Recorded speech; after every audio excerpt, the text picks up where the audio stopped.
Hi there. My name is Jenna and I'm 46 years old.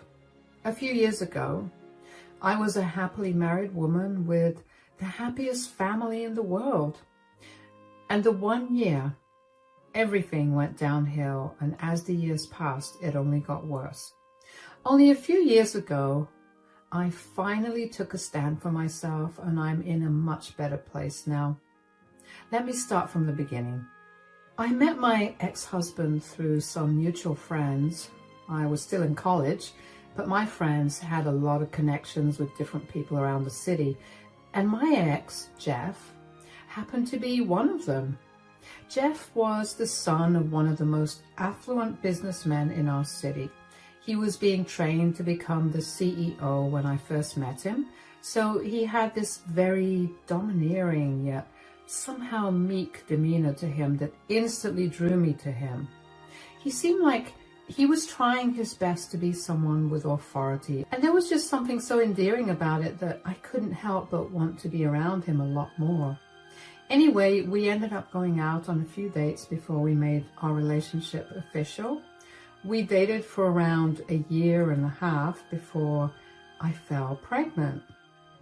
We were deeply in love with each other, and neither of us wanted to let go of the product of our love, so we decided to keep the child. I gave birth to my beautiful daughter, Annabella, 9 months later, and about 3 months after Annabella's birth, Jeff proposed to me, and we had a beautiful wedding surrounded by our family and friends. After we got married, Jeff's father made Jeff the CEO of the family business, and that only happened on the condition that I signed a prenup.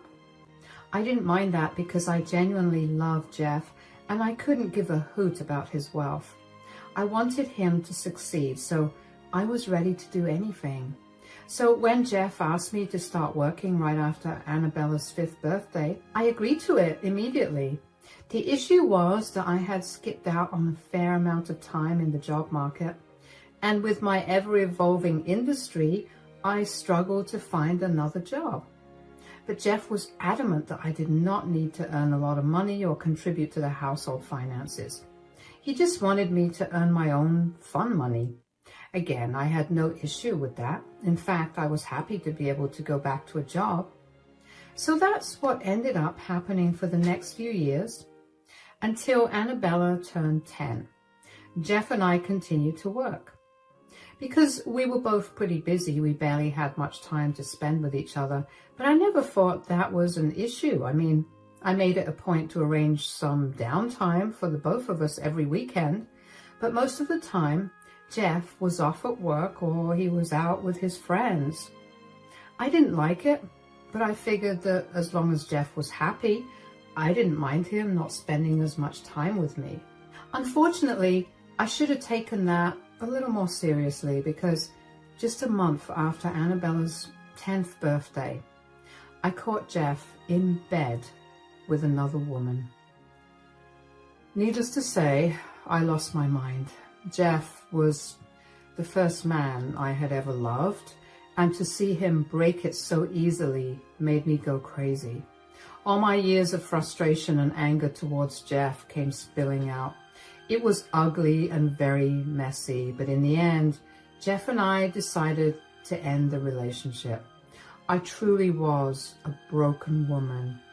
I continued to live in the house with Annabella, but Jeff went to stay with his parents until the divorce was finalized. Every time Annabella asked me why her father was not home, I would break apart. I tried my best to be strong for her, but I could not even bring myself to process what had happened with Jeff.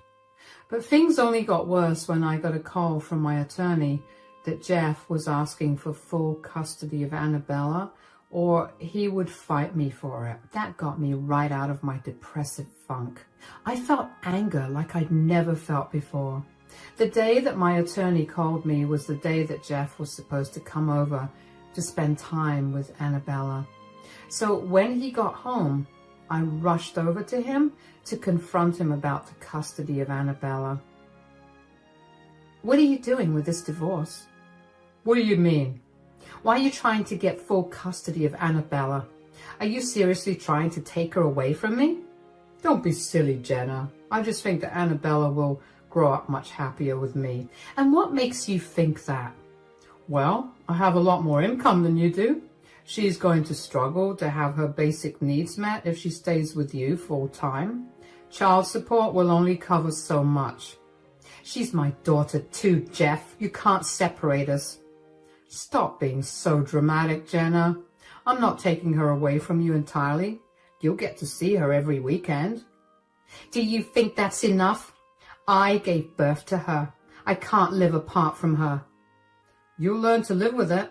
I can't believe you want full custody when you were the one that cheated on me. I told you I was sorry. I just fell out of love with you. I'm sorry that you found out the way you did, but I still want what's best for our daughter. So do I. I want what's best for her too, but I don't think seeing her once a week is what's best for her. Stop being so selfish. You and I both know that Annabella should have better financial stability, and staying with me is the way to make sure that she has that. I know I'm not being selfish. I know you well enough by now to know that you will plant seeds of hate in Annabella's heart. You make her hate me, and then I'll have no contact with her at all. You sound insane. I have better things to do other than ruining my daughter's relationship with her mother. If I promise you that I won't do something as silly and stupid as that, will you not fight this custody battle? I don't care about what you plan on doing, but I want to spend equal amounts of time with my daughter. You can't take that away from me. God, just think about what's best for Annabella for once. Why do you always have to get your way? Get my way? What are you talking about? You ripped this family apart because you couldn't contain your urges. This is the least I'm asking for. You're only doing more damage by trying to take Annabella away from me. You know what? I'm tired of you. If you want this to be amicable, let me know within the next 3 days, or I will make sure I win full custody of Annabella. You're a ruthless monster. Yeah, you can call me whatever you want, but that isn't going to change reality. I'm the better parent, and there's nothing you can do about it. I could not believe the sheer audacity that Jeff had to try to take my daughter from me when he was the one who broke the family apart. Jeff refused to talk to me without our lawyers present after that, so there was no way for me to try to talk to him privately. At every turn, it felt like Jeff was taking pride in being able to beat me at everything. And that only made me spiral further. I ended up losing my job, and I couldn't keep up with the lawyer fees. All of that only led to me losing custody of Annabella. But I was granted custody every weekend. I hated that I would only be able to see Annabella every weekend, but truthfully, I was glad that I managed to be able to see her at all. Jeff did not go easy on me, and he made sure to make me suffer during the entirety of the divorce proceedings. Once the divorce was finalized, I was flat broken. My parents sent me some money to get me my own place, and it was just enough to rent a small apartment. I managed to get a job as a waitress, and that was what kept me alive for a long time. I could not bring myself to try for jobs in my field again because I was really depressed and I could barely handle my waitressing job. I would not have been able to handle an even high-pressured job. So I made sure to work hard and earn as much money as I could so I could spoil Annabella to the best of my abilities. At first, for the first 2 years or so, Annabella and I remained close. She would hate to leave me and would always come over with the biggest smile on her face and a skip in her step. And then the changes began to settle in. Annabella became a lot more reserved. She began skipping her stays with me. At first, I thought that it was Jeff's doing, but he was adamant about not being involved. He told me that he had no interest in my relationship with Annabella, so he wasn't going to interfere in it. He told me that Annabella was free to do whatever she wanted, and if she wasn't coming over, it was because she didn't want to come over. I spoke to Annabella about this, but She told me that she was too busy with schoolwork and wanted the weekends for herself. I accepted her answer, even though it hurt me. I mean, what kid would not want to spend time with their mother?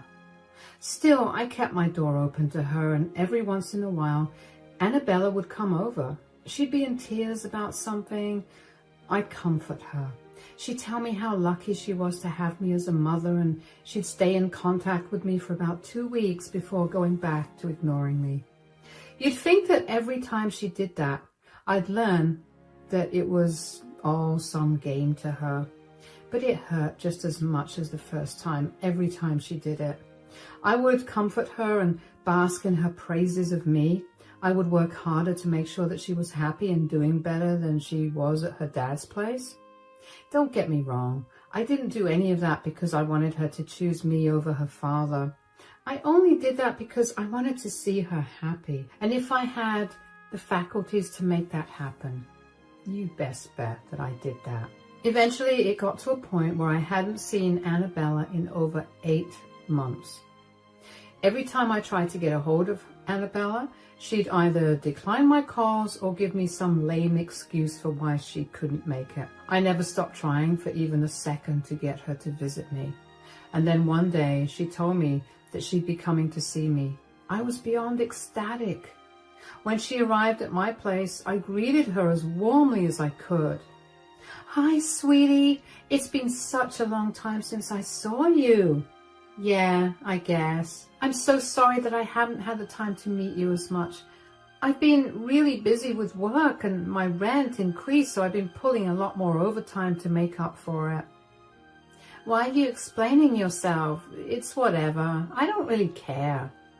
"You seem upset with me. I wish I could change things, but Mom, stop it. I'm not upset with you for not visiting me as much. I mean, to be fair, if I wanted to meet you, I would make more of an effort as well." "What do you mean?" "Most of the time when you're finally free to meet me, I can tell you that I'm busy. The truth is, I'm never busy. I just prefer Dad's place to yours." "Oh, yeah, I get that it's mean, but I also know that if I let you sit with that guilt any longer, it'll become my problem for the rest of the weekend. I'm sorry I've made you feel like my problems are something that you have to deal with, but if you don't mind me asking, why are you being so rude to me?" "Isn't it obvious by everything I just told you? I don't want to be here." "Oh, I get that. But you almost always never want to be here. Yet you're nice to me. What's different this time?" "That's none of your concern." "It is, considering I'm your mother and I'm bearing the brunt of whatever's making you feel this way." Fine. Something's bothering me and I don't know how to feel about it." "All right, that's a start. Tell me what's bothering you." "Well, Dad's been seeing someone for the last 2 years. "Uh-huh. And I guess their relationship was going really well because 3 days ago, Dad told me that he was going to propose to his girlfriend." "Oh, wow. And that's been bothering you?"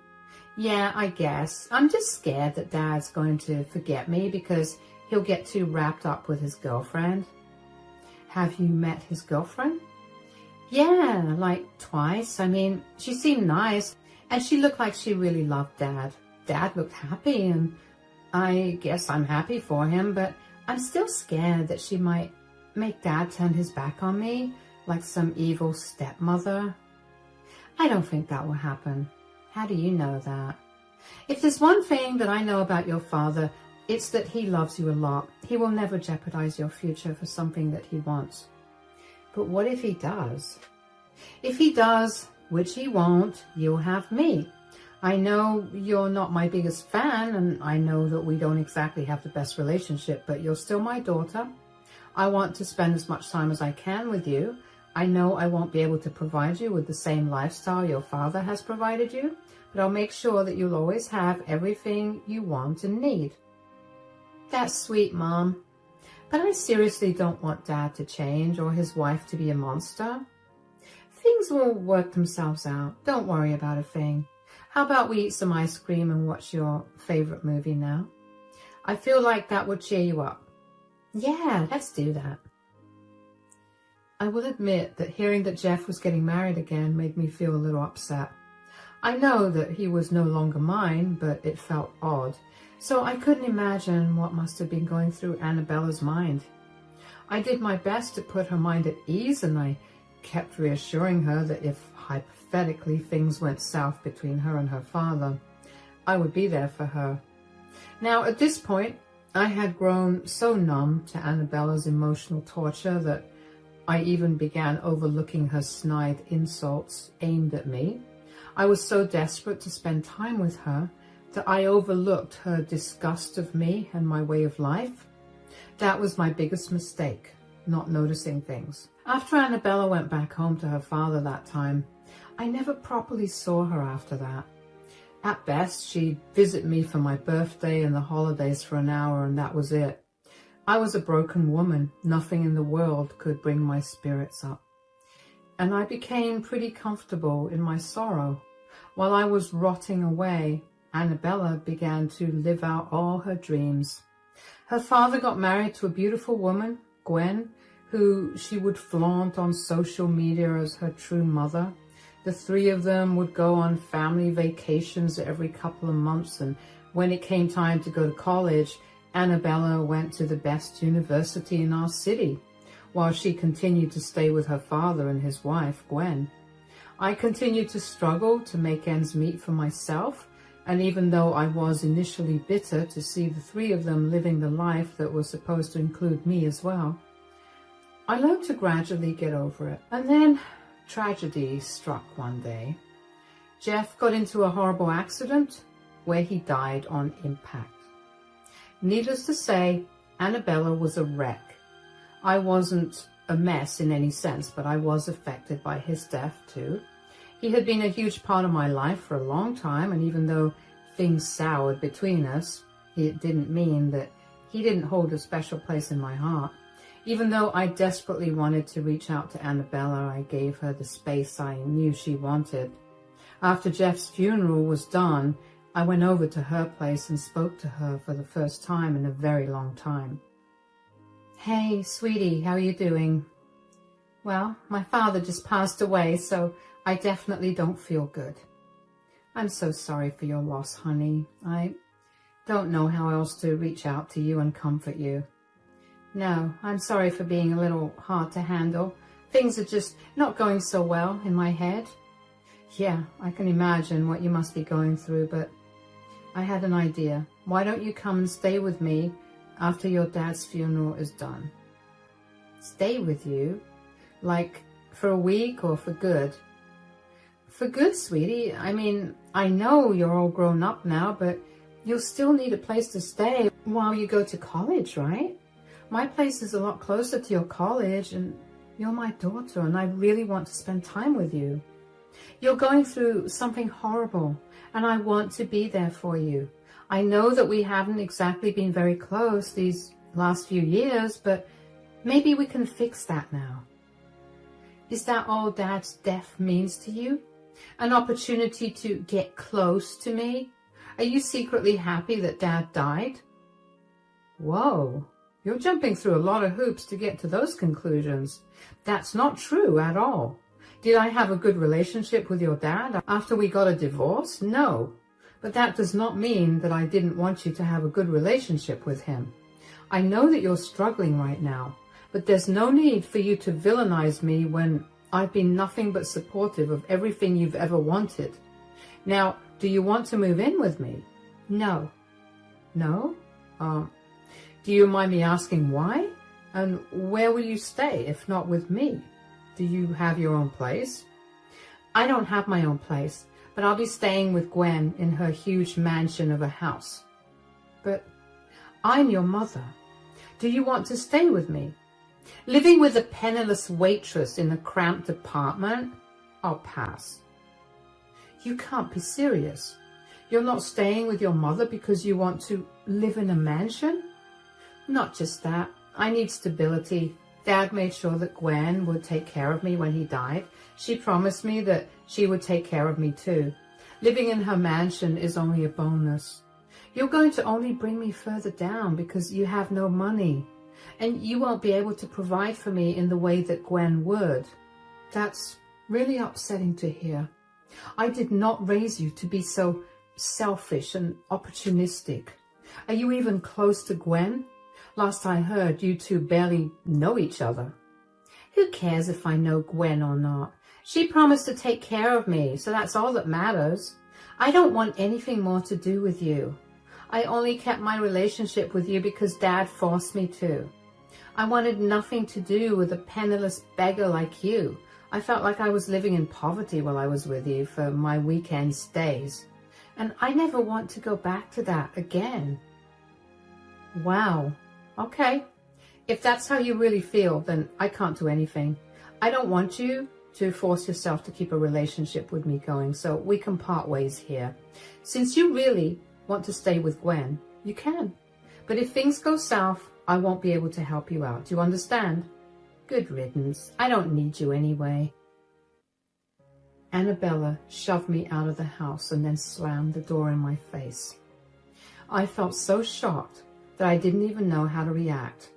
I never anticipated Annabella to actually tell me what she really thought about me. I had only gone there to be there for her in her hard time, and instead, I got slapped with the biggest insult of all. Instead of feeling pitiful about my miserable life for the first time in forever, I felt an ungodly amount of rage coursing through my veins. I knew that grief made people act funny, but this was not acceptable. I would not sit silently as Annabella insulted me. I didn't plan on doing anything to her, but I knew that if she ever came back to me for help, I would not help her no matter what her situation was. And just as I'd expected it, only a week after our conversation, Annabella showed up at my doorstep with an eviction notice in her hand. Annabella, what are you doing here? I got evicted. What? Are you serious? Yeah, here. Look at this eviction notice. That jerk played me. She promised Dad that she would take care of me, and in just a week, she threw me out of her house. Wow. No one could have ever seen this coming. Why are you being so sarcastic? Everyone knows that your father only married Gwen for her money and wealth. She married your father because she wanted even more money from his company. She got it now that he's dead. And the last thing she wants is a grown adult living in her house. And you didn't think to warn me? It would have saved me a lot of embarrassment. She served me an eviction notice in front of all her friends and then proceeded to make fun of me with them. Well, what do you want me to do now? You didn't want to listen to anything I wanted to say because you were adamant about me being some evil character whose life goal is to ruin your life. I didn't mean it like that. I mean, just think about things from my perspective. Dad had 10 times more money than you did. And now that he passed on most of it to Gwen, I figured she'd take care of me too, especially since she promised. You think promises mean anything when money comes into play? Come on, Annabella. You're smart enough to know better. Fine, I made a huge mistake. Now, can I stay with you? Stay with me? I'm sorry, my apartment is too small for 2 people. What? What do you mean? You said it yourself. I'm a penniless waitress living in a cramped apartment. I can't let it be more cramped than it already is. You're going to have to find another place to live. Are you seriously not going to let me stay with you because of what I said last time? I was grieving. You can't hold that against me. Just because you're grieving, it doesn't mean that you get to say hurtful things and not suffer the consequences of it. I know you lost your father, but I lost my first love. Yeah, I know we ended up parting on really bad terms, but I still cared for him. He still meant a lot to me. You had no right to say that to me, especially since you know how much I sacrificed to give you a good life too. You disrespected and belittled me, so I don't see any reason for me to let you stay here. But I'm your daughter. You can't just leave me hanging like this. And I'm your mother. Yet you still had no problem dismissing me in favor of a woman you barely knew. You need to learn that actions have consequences. I didn't even do anything. You said enough. You told me how you really feel. I don't want anything more to do with you. What do I do? Where do I stay? Figure it out. You're smarter and richer than me, so you work something out. Bye, Annabella. It hurt me beyond words to tell Annabella to figure her life out on her own, but I had reached my breaking point with our last conversation. Annabella had always done this. She would use me for the little time that she needed me, and as soon as she got back on her dad's good side, she'd leave me again. Yes, I know that she was only a child at that time, but I was also struggling. I never did anything to hurt her or stop her from doing the things she wanted. I made sure to do everything I could to make her happy. And if that meant spending my entire paycheck to give her one thing, I'd do that. Of course, I never made it seem like she was lucky to have her basic needs met by her mother, but she knew firsthand how hard I had been working to provide for her. She saw how much I loved her and how much I longed to spend time with her. And still, she'd choose to hurt me over and over again. I knew that if I gave Annabella a place in my home for even a few days, she would manage to convince me to let her stay with me until she found someone else to run off with and hurt me again. I was tired of constantly living on the edge. All I wanted was to provide my daughter with all the love and affection that I could give. But she would constantly stamp out all my efforts and laugh in my face. That takes a huge toll on me, and yeah, I knew that I was only kicking her when she was down, but what was a penniless waitress like me supposed to do? In the days that followed, Annabella managed to find a place to stay with her friends. She had quite a bit of money from her father's inheritance, so she was able to get herself an apartment. But it would take a few months until she could move in. She couch surfed during those months, but she made sure to text me every day about how much of a disappointment I was to her as a mother. It hurt like crazy to read those messages, but I learned to ignore them. I knew I was doing what was best for her at the end of the day. She needed to learn that her actions have consequences, and if that lesson has to come through me, then so be it. Annabella eventually moved into her own place and found a good job to support herself. She stopped texting me, and I think I've been blocked, but I haven't really checked. I booked myself a therapist, and I've been going to therapy regularly for the last 6 months. I've gradually learned to be proud of myself for standing up to Annabella. I'm glad that I finally put my foot down and stood my ground. It's been really hard to accept myself for letting go of my baby girl, but in the end, it was a decision I had to make for the better of both of us. Life is still continuing, and I'm only getting better. I recently got promoted to manager, so not only does that mean that I'm gradually doing better for myself, but it also means that I'm no longer a penniless waitress. Thanks for listening to my story.